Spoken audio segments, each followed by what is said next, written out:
Today we're going to talk about how to look younger. And so in 6 months, I'm going to have my birthday and I'm going to be 40. Okay, so I'm going into the 40s. Pretty scary because, that's kind of old. I've been 39 for over a year. I guess it's time to graduate. And I'm being super sarcastic because I'm not 39. I'm actually 59. And 6 months, I will be 60. And it's kind of weird because 60 seems like you're old. But I don't feel old. I don't feel 60. I feel probably 32. And I remember I was in practice. I did a lot of seminars. And one of the seminars I did was in an assisted living home.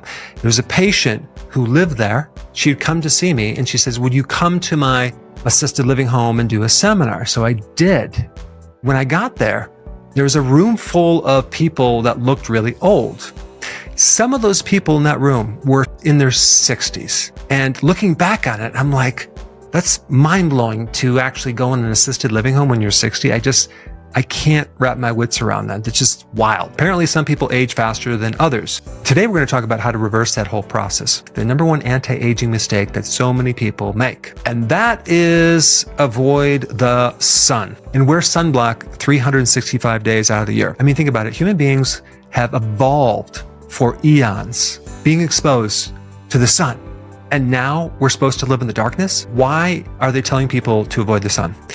Well, because of something called ultraviolet radiation, okay, UV. And it basically makes up only 3% of all of the wavelengths. 37% is the visible light spectrum. And then we have nearly 60% infrared. Infrared is super therapeutic to your body. Some people have infrared machines, but you can get infrared for free from being on the sun in the early morning, also in the late afternoon. So regarding the UV, there's different kinds of UV. UVA can very easily go through the clouds. So even if it's a cloudy day, it's going through. There is some association with those rays as well as the aging of your skin. There's melanin, which is a pigment that's a natural sun blocker that's going to create a tanning effect if you're in the sun repetitively. Now, UVB has everything to do with making vitamin D. What's really interesting about these sun blockers is that they mainly block out the UVB. They don't really make them to filter out that UVA. The rays that affect aging. And when your skin gets enough, you're going to notice the skin's going to get hotter, basically telling you it's time to go in the shade. UV is dangerous if you're going out in the sun and getting burned and you're doing that repetitively. Even the UVA radiation has some benefits. It can increase something called nitric oxide.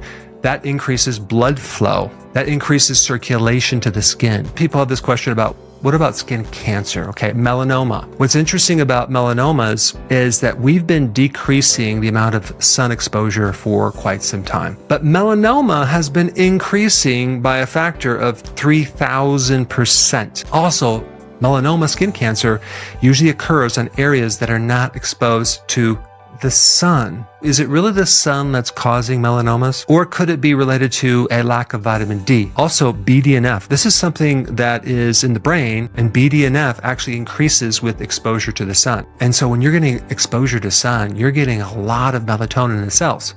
And that's a very powerful antioxidant. However, in the winter, many places around Earth do not allow you to get the UV radiation to make vitamin D. If you're trying to get vitamin D through your window, your glass window, you're not going to get vitamin D. It gets filtered out. So this idea that the UV is so bad for your skin is completely not true. Other advice that you're told to make your skin look youthful is to use a good moisturizer. I hope you're reading the ingredients on these moisturizers because they are filled with just tons of chemicals. They start drying out the skin because probably the alcohol and the mineral oil that pulls out the fat-soluble vitamins from your skin. When you put the stuff in your skin, it gets absorbed into the bloodstream and it ends up in your liver. Consuming synthetic antioxidants, that can create more problems on your skin. Consuming sugar and junk foods, it's going to age the skin very fast. Another thing you have to be careful about is overwashing your face with soap.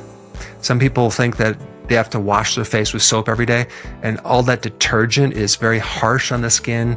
It's going to age the skin, mainly because you have a microbiome, good bacteria around your skin, and you don't want to get rid of that. Chlorine in tap water, very harsh on your skin. You want to get a filter on your shower. And the last thing I'm going to talk about is antibiotics. They create some serious problems with your skin. I'm not just talking about just antibiotics that you have taken. I'm talking about other things that act like an antibiotic. Birth control pills and acids. Those are for acid reflux. Steroids, statins. Okay, now this next part is fascinating. There is a hormone that can increase the stem cells for your skin and just making your skin look awesome. Stem cells are undifferentiated. They haven't really turned into anything. And those stem cells are triggered by oxytocin. Now, wait a second, oxytocin. They call it the love hormone, but they really should call it the health hormone because it has huge regenerative properties. It creates all sorts of cool effects that help people bond, to be more social, to feel more calm. How do we increase oxytocin? I did a video on this, and there's a lot of ways to increase it, but the one that I'm going to talk about is just really cool. And that is basically taking a very specific microbe, okay, and growing it in a culture that ends up looking like yogurt. What you have to realize is when you destroy the microbiome, whether it is taking an antibiotic or some other way, there are certain microbes that end up never coming back. And one of the key microbes that doesn't come back is called reuteri. And so this microbe that's been lost in 96% of the population because of the antibiotics and the other effects needs to be reseeded. It has an effect on wound healing, which is wild, on how to make your own reuteri in large amounts, 300 billion quantities that you'll make in a yogurt maker, and you can take a half a cup of this at night. I've been taking it for about 3 weeks, and I have to say, my sleep is incredible.